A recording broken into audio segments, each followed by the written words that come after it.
Hello my bells. So I know this video is a little late considering the fact that the PTB is already long over, but before I get into it I must put in a spoiler warning for those who haven't watched Stranger Things yet, or haven't finished a new season. I will be showing clips and footage as evidence and examples, many of which show character deaths and other such things. So if you don't want to get spoiled, click off right now. Still here? Okay, let's get into it. First impressions. The trailer was fantastic. I wouldn't change a thing about the trailer. Well, except for the part where he damages the gen, since it doesn't actually match up with the gen animation we get in game. Oh yeah, I noticed that, devs. But other than that, it was perfect. So I've gone against the new Vecna and it was fun, I won't lie. The power is strong, but can be dodged. It's very unique and has quite a bit of range to it. However, it doesn't really fit the character itself. Let me explain. First off, you can notice that he floats around similar to D&D Vecna, almost to a point where it seems as if they recycled the animations, which is kind of lazy to do if they're making a new character, especially licensed, they should make new animations. Though I could be wrong, it is mostly an observation. The big problem though about new Vecna's movement is that in the show, he never floats around at all. There's not one scene where he does so. The only time he is seen floating is when he goes to mind attack his victims or when he's in his mind palace, or memory land. He does this because it's to help him focus better with his powers, the same way 11 uses her sensory tank, tub, or pizza freezer. There's even a scene where he's literally after Holly, and she is so far ahead of him, and he's still walking. Like, bro, she's long gone by now. This scene kills me because it's literally just camera shot after camera shot of him being so far away from her. Additionally, we only see 11 use floating powers to get to places, but it's more like she's using it as leverage to jump higher. And during these scenes, she needs to have a fully charged battery. This is because it's taxing on her powers. So how does this connect to Vecna in the show? Every appearance of him is just him walking. If he floated around all the time, the main characters would have defeated him sooner, since he would be at half his power. In other terms, it's an impractical way for him to move around. Trust me, if he could, he would. He's a slowpoke.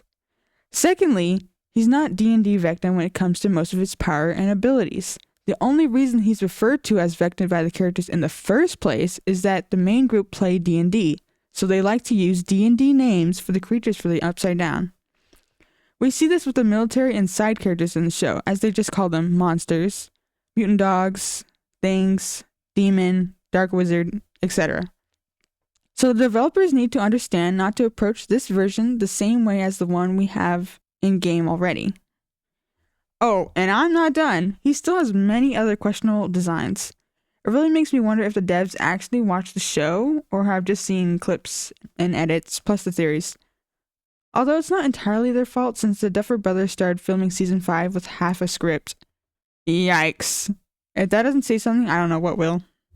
Another main problem is his power overall, that he can manually make portals to divine attack survivors. Again, in the show we never actually see him being able to do this. It has only ever been the Demogorgons that can create and use them to traverse between both planes. Show Vecna uses other ways to make portals, such as creating psychic connections with his victims, resulting in their deaths. In general, he has to be in his own mind trance to do so. Not only this, but there's only one scene in the entire show where a character is attacked next to a portal by vines.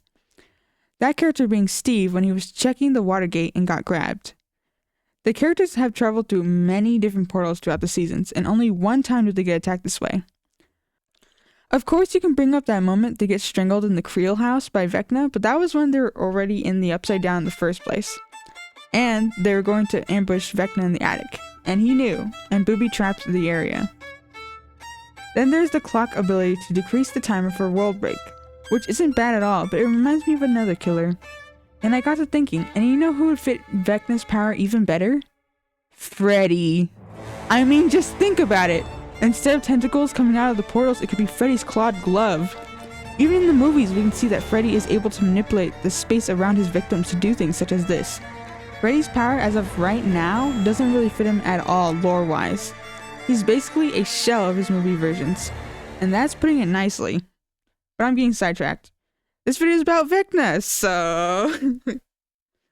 I have ideas for the developers on how they can do a better job with Vecna's game design.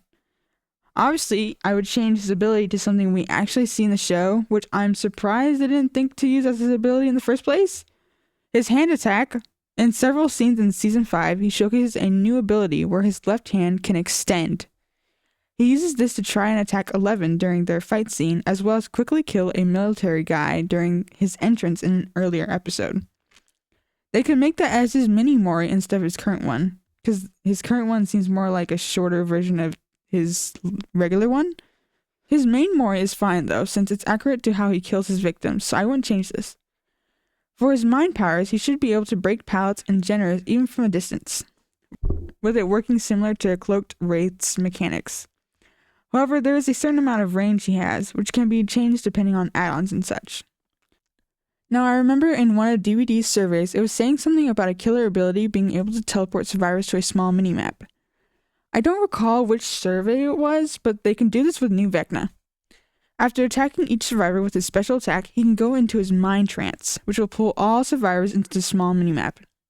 This map will be Vecna's mind layer, in which survivors will have to complete a secondary objective, such as locating his clock and rewinding it. 2 or 3 spawn in, gets placed differently but far apart from each other.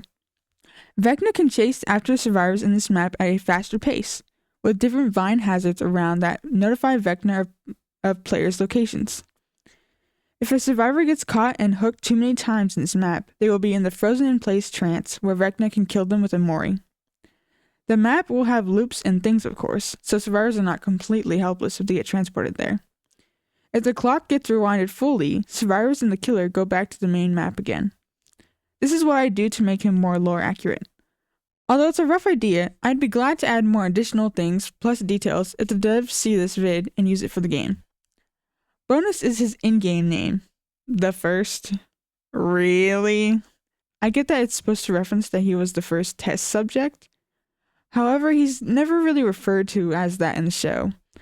A better name would be The One, since the main characters always referred to him as that or his other names, Henry/Vecna/1/Mr. Whatsit, etc. Even in the finale of the final episode, we get a reveal of his backstory of how he got his powers.